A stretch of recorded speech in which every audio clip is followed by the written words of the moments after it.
Legions of Athena. Chapter 32. Odysseus had just got word that Ares had breached the outer walls and entered the city, but he couldn't be there to greet the invading forces, though he had sent the entire Minervian force to confront them, save for a part of the First Legion. He couldn't be there because he had a bigger threat to take care of. Odysseus was in his Mecca, traveling as fast as his metal legs could go, and he wasn't alone. Perched on his shoulder was Achilles in his pitch-black armor.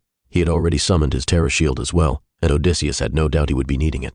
Running along with them on all fours was Argos, his razor teeth ready for action, and leading the group on his motorcycle was Theseus, in his heavy armor and even heavier axe on his back. It wasn't hard to find the man they were searching for. He had created a crater leveling 3 buildings when he hit the ground. They had hoped that breaking the Aegis would have taken a toll on his battle prowess, but the scene on their arrival told a different story. Of the 9 mechas that had been sent to deal with the man when he arrived, 5 littered the ground destroyed beyond recognition or repair.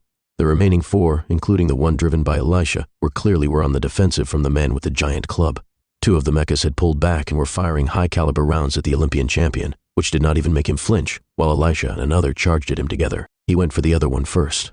A massive swing from the lion tamer had lobbed one of its legs clean, sending it kneeling to the ground. Then he jumped onto Elisha, smashing her metal giant into a building nearby. He then threw the lion tamer at the kneeling mecha like a javelin, which went straight through the chest plate, killing the driver inside. He turned to Elisha and ripped open her mecha's torso with his bare hands, and then plucked her out from the cockpit as easily as one would pick a flower. He was about to end her misery, but Odysseus and the others had just arrived, and he wasn't about to let his tyro die that easily. Odysseus threw his spear with the accuracy of a hawk straight at the Olympian's head, but the weapon did not meet its mark. Hercules had caught the spear inches away from his skin and tossed it aside. He then turned to his attacker and said, "Odysseus, I presume. Let her go." Odysseus replied, furious. But Hercules was not impressed. "And who are you to order Hercules?" he said, and proceeded to hurl Elisha into the air, literally sending her flying away from the line of sight. Odysseus wanted to help his tyro, but there was nothing he could do. He was helpless. All he could do was pray that her armor would save her from death. Being far away from this monster was best for her, assuming she had survived. Hercules leaped from the broken hull of the mecha back to the ground and retrieved his blood-soaked lion tamer from the body of the other to face the new arrivals. Theseus stepped off his bike as Argos circled around Hercules. Achilles had dismounted as well. The remaining 2 mechas held their fire, but their guns were still aimed at Hercules. Theseus stepped forward and spoke, "Hercules, it feels not so long ago that you and I fought against the forces of the underworld as comrades, and sailed across the 7 seas aboard as Argonauts to retrieve that wretched golden fleece. And now you come here and attack my home? You attack Athena, who aided you on countless quests?" "It is not personal," Hercules replied. "Orders were given from above, so the Skyfather sends you. He who promised that he would not interfere in the matter of nations. He who forbade war between Olympian gods and still let Ares so blatantly assault Athens." Theseus spat. "Do you not see the hypocrisy in that?" "It is not my place to question him," came the response. "And you are ever the loyal dog, are you not, Hercules?" mocked Theseus. Hercules placed his massive club on his shoulder and replied, "Theseus, given our past, I will forgive your insults and give you chance to walk away. And given our past, I find it insulting that you would assume that I would flee from a fight even from you," Theseus said as he drew his great axe, the cattle prod, from his back. Achilles drew his blade, and Odysseus readied his lance and joined the Athenian champion on either side. The other two mechas readied their weapons as well, while Argos stood behind the Olympian ready to pounce. Hercules saw that he was surrounded for an attack from all sides, but he wasn't worried. Instead, he raised the lion tamer and whispered, "So be it." Max drove as best as he could as the surroundings kept exploding around him. They were no longer heading south. A building had collapsed onto the road they were traveling on, forcing them to change direction. They were no longer in real control of where they were heading. For the most part, they were just trying to escape the bombardment from above. Mars's long-range cannons were raining fire down upon Athens, and without the Aegis, they were turning the great city to rubble. "Max, we're heading west, towards the war," Mia said. "I'm just trying not to get blown to bits right now," Max answered. Presently they were out of the cannon's range, but nowhere even close to exiting the city. He was just about to slow down and redirect the Badger when the sound of gunfire jolted him. Soon enough they were spotted by Martian soldiers who opened fire immediately, forcing Maximus to race down the only path that was not blocked at the intersection. "Okay, we lost them," Hedger said, looking behind. "I'd say we're the ones who are lost," Mia remarked. She was right. Max had no idea where they were.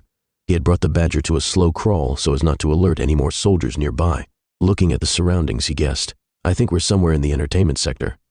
"But the south gate is at the end of the residential area, right?" Mia asked. "The same area that Ares is stomping flat with his cannons," Rex added. "Maybe we should try one of the other exits." Hedger began, but then noticed that the Badger had stopped moving. One look out the windscreen, and they knew why. Up ahead, in one of the public parks, people were being rounded up. Athenian soldiers and civilians alike were assembled with their hands behind their heads, being forced into a line by crimson soldiers. Of the soldiers in red, two stood out. One floated in the air with a long staff in his hand and wearing a pointed crimson hood, and the other stood over 20 feet tall with bronze skin and wild black hair, holding an enormous machine gun and a bloody club slung across his back. The giant also seemed bandaged up in several places from fresh wounds. It was hard to mistake the two gods, Deimos and Phobos. "They haven't seen us yet," Hedger whispered, shaking in fear. "We could still slowly back out of here." But Max did not move the truck. He was still staring intently at the scene ahead. "They're lining them up for a firing squad," Rex said grimly. Max knew it too. Mars did not take a lot of prisoners of war. The official policy followed by Mars's commanders was to question prisoners for any information, promising to spare their lives if they cooperated, and then killing them regardless of whether they did. It was a tactic that sickened Max to the core. Now he felt it again, that weakness, that helplessness, the frustration of not being able to protect anyone. Only this time he was tired of doing nothing. As the giant Phobos readied his gun to end the prisoners personally, Max slammed the pedal down and sent the Badger roaring towards the god of terror. Phobos spun around on hearing the noise, only to be greeted by an onslaught of gunfire from the Badger. The bullets knocked the gun from the terror god's hands and opened his bandages, making him bleed again. Max's plan had worked. The prisoners ran as the Martians were distracted. A few were gunned down, but most escaped. But now Max and his crew had another problem. Phobos was still standing. The Martian soldiers began to open fire at the Badger, but Phobos called them off. He then armed himself with his spiked club and said, "They're mine." "Drive, D-drive, drive," Hedger shouted. Max didn't need to be told twice. He took a 180-degree turn and slammed the accelerator down as far as he could, sending the Badger racing down the way they came. But Phobos was not about to let them go. The bronze giant ran after them in a blind rage. "Phobos, we are to stay on target," Deimos shouted, but Phobos was too enraged to listen. Deimos turned to his men and said, "Continue your mission. I will bring him back. We will return once that truck is obliterated." He went streaking through the air after Phobos. As Deimos caught up, he raised his staff to use his fire magic to burn the truck to a crisp. But Phobos shouted, "No! They dared to shoot at me. I will smash them to bits myself." Rex had changed his hand to its gun mode and was firing at the two gods, giving chase through the back door. But it didn't do much good.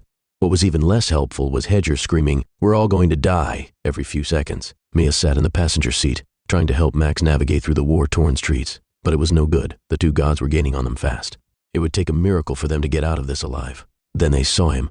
Up ahead in the empty streets, a man stood right in the path of the truck. A man both Max and Mia recognized. A man they could never forget. He stood complexly covered in black, wearing a long black button trench coat with a hood. Underneath the hood was the skull-shaped helmet which they still saw in their nightmares. Affixed on his right hand was the deadly sickle-shaped blade. Max slammed the brakes so hard that it sent Rex and Hedger hurtling to the front. He tried to control the wheel as the Badger drifted to a halt. They watched as the man in black walked right past them to face the two gods chasing after them. Mia tightly grabbed Max's forearm and said, "It's him." There was no doubt that it was the same man that caused the bloody massacre back in Vulcan. The man in black walked fearlessly towards the two gods, and soon he faced Phobos. The terror god, though, was too engulfed in his rage towards the ones who shot him to concern himself with the man. In his fury, he swung his spiked club at the newcomer, but the club never made contact. Instead, it just passed through a wisp of black smoke.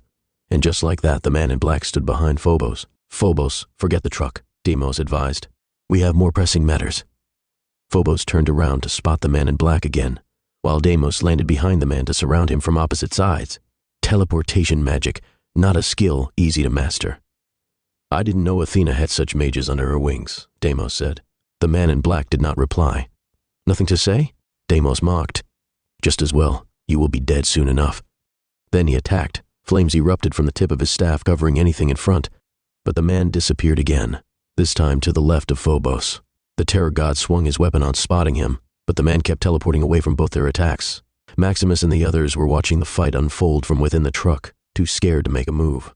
They were trying their best to stay silent when a voice behind them said, "Nice ride." "Ah!" All four of them screamed in unison as they turned to find a young man with messy hair wearing a t-shirt with a cartoonish sphinx asking, "Why did the chicken cross the road?" peering at them through the back door of the truck. "With beds and everything," said the man as he stepped inside.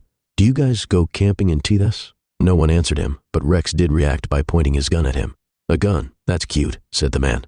"But before you shoot me, could we maybe go somewhere else? Like say to where three gods aren't trying to kill each other?" Maximus didn't know who this guy was. He looked not much older than himself, but his instincts told him he was much more dangerous. But Max also knew he was right. They had to get out of here. Max started the engine again and said, Don't take your eyes off him, as he began to drive as far away from the battle as possible. The man, on the other hand, sat down on one of the beds, making himself comfortable and watching the battle of the gods through the still open back door. Only once, when the battle could no longer be seen, did he turn to the others and say, "I think introductions are in order. My name is Hypnos." Thanatos easily dodged anything the gods of fear and terror could throw at him. Neither the club nor the flames were a match for his speed and teleportation. It was his brother who had convinced him to take on the two Martian gods. Hypnos wanted to protect the man who had foolishly attacked the gods to save the innocent, but the death god ignored this request. Then he explained that since they could not secure an allegiance with Athena, crippling Ares' forces would be a useful move for the underworld. Though this might have just been a clever excuse to get his first wish, Thanatos saw the logic in that. So here he was, fighting two of the best that Mars had to offer, and he was not impressed. He could have easily dodged their attacks till the end of time, but they were still gods, and his scythe blade was not enough to do much damage to the two Martians. Well, at least not in this form. He teleported a bit further away from the fight and readied his stance. Phobos and Deimos seemed worried but not scared enough to walk away from the fight, so they charged. That's when Thanatos summoned it, and a chill filled the air.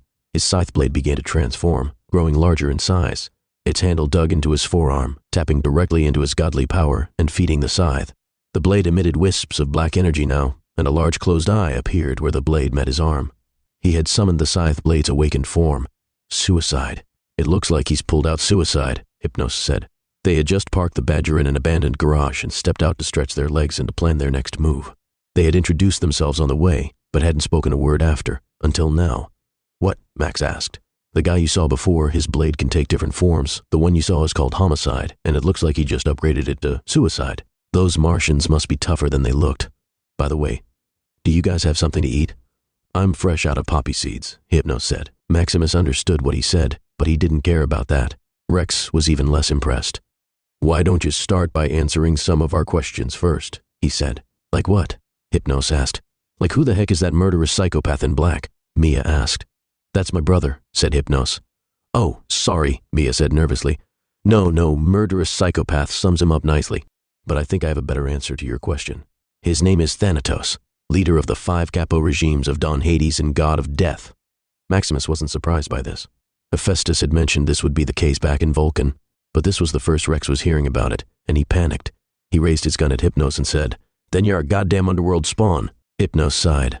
"You know, we citizens of the underworld are so misunderstood." Then at the snap of his fingers, Rex fell to the ground. Max was about to draw his blade, worried that Rex might be hurt, or worse, but then the Minotaur began to snore. "He's asleep," Hedger said, poking Rex's snout with his tail, but it didn't wake him. "Well, he was getting all riled up. I didn't want him doing something stupid," Hypnos said. "Plus he called me a spawn." But Max had drawn his blade. He didn't know what he could do against someone who made Rex fall asleep at the snap of his fingers, but he felt better with the sword in his hand.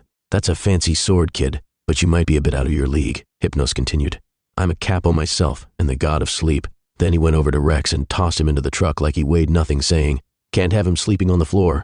A god. Max knew he couldn't take on a god. He lowered his blade, but he still didn't sheath it. "So you're the god of sleep and your brother is death?" Hedger asked nervously. "Thanatos gets such a bad rep being the death god, but you know underneath that skull-shaped helmet made from the bones of his victims, he's a nice guy," Hypnos said as looked out the window. "I hope he speeds things up, though. I don't know about you lot, but I can't wait to leave Athens." "Maybe you should go help him. He might be in trouble," Max said nervously. It was a long shot, but he might just leave. "I would know if he was in any serious trouble. It's a twin thing, I guess. But thank the gods we're not identical, am I right?" Hypnos said, laughing. "Besides, he's using suicide. He hasn't even bought out the big one yet." This has been a chapter from Book 2 of the new World Odyssey Series, The Legions of Athena. Links to the books in the bio. Thanks for listening. If you enjoyed this chapter, don't forget to like, share, and subscribe for more. Hit the notification bell so you never miss an upload. See you in the next chapter.